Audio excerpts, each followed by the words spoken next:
There's no doubt that many Muslims in our area feel that life is anything but normal. Discrimination against Muslims in the workplace. This is a very hard allegation to prove.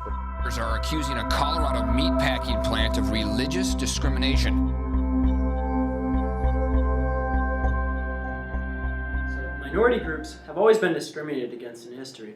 This can be seen in events such as slavery, segregation, the Holocaust, and the Jim Crow laws. However, the issue persists to this day, but in a different form. Religious minorities in the U.S. are heavily discriminated against, and the group that gets it the worst would be the followers of Islam. A 2010 study showed that 48% of all Muslims surveyed felt they had been discriminated against because of their religion. These numbers are alarming, and the root cause of this may not be what you think. We traveled to Eastern Michigan University to talk to Professor Christine Adrush. She is the professor of sociology and anthropology. We hope to hear a sociological standpoint on why people discriminate against one another. And so when a society has a definition of who constitutes the members of their society and what their characteristics are, and it's not as inclusive as it should be to include all the diversity in a society, people then oftentimes are likely to think that those who aren't part of their group are somehow less than, inferior than, somehow not as good as who they are. We also spoke to Matthew Stifler, who is a lecturer at the University of Michigan. Countries where people are seen as too different than what is accepted as a cultural norm in the United States, meaning white, European, Christian.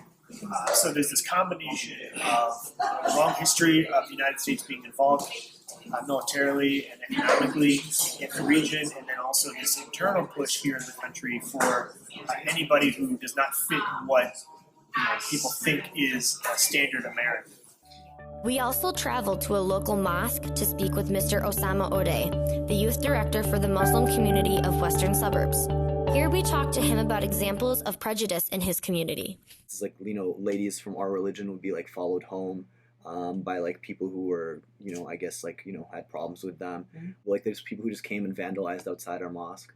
Somebody came and like keyed a couple cars in our mosque a couple times. There would be these guys who came in on like these like mopeds and just drove around following people.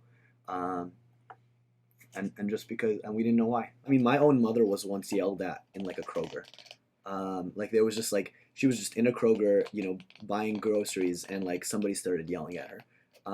And like her and my family, and like we didn't know why, and he was yelling at them because he was blaming them for 9/11. These are frightening examples of people acting on prejudice.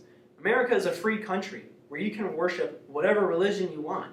It was originally established to help protect those escaping religious persecution, yet people are still being persecuted today because of their religious orientation. Faith oftentimes is the precursor to all other freedoms, and it is vitally important that we protect it, and to fail to do so is to imperil our entire nation. Despite the fact that we have the freedom of religion in the U.S., there are several groups here that think Muslims are invading our country and trying to force their ideals upon us.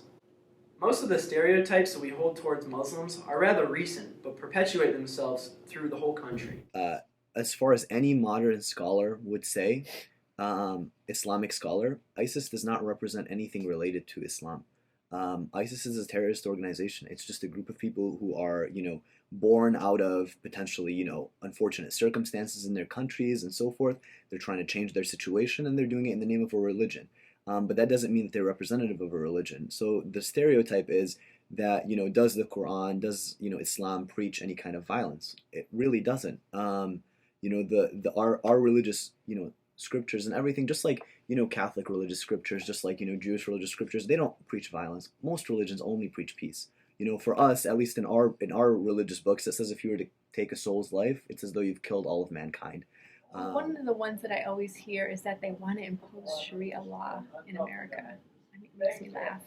So, what is Sharia law?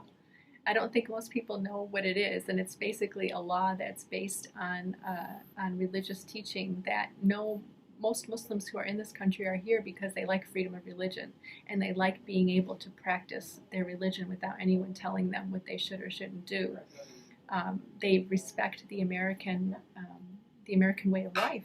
Despite these negative stereotypes towards Muslims, there are several steps which we could take to reduce the discrimination against them. The thing that we can do most as people on the street is to really keep our minds open, question things, ask questions, and don't be afraid to ask questions. Oftentimes it's not the questions that are a problem, it's the assumptions people come to a situation with. Statements.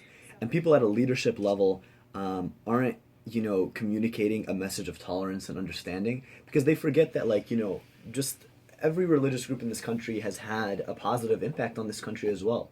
Muslims have been part of society for a long time. There are great doctors and engineers and scientists and workers and lawyers and all sorts of things that are Muslim and who are benefiting society every single day. If we want to stop religious discrimination in America, we need the 2016 presidential candidates to address this issue so that the United States citizens will be more open-minded about other religions and not allow misconceptions to sway their judgment.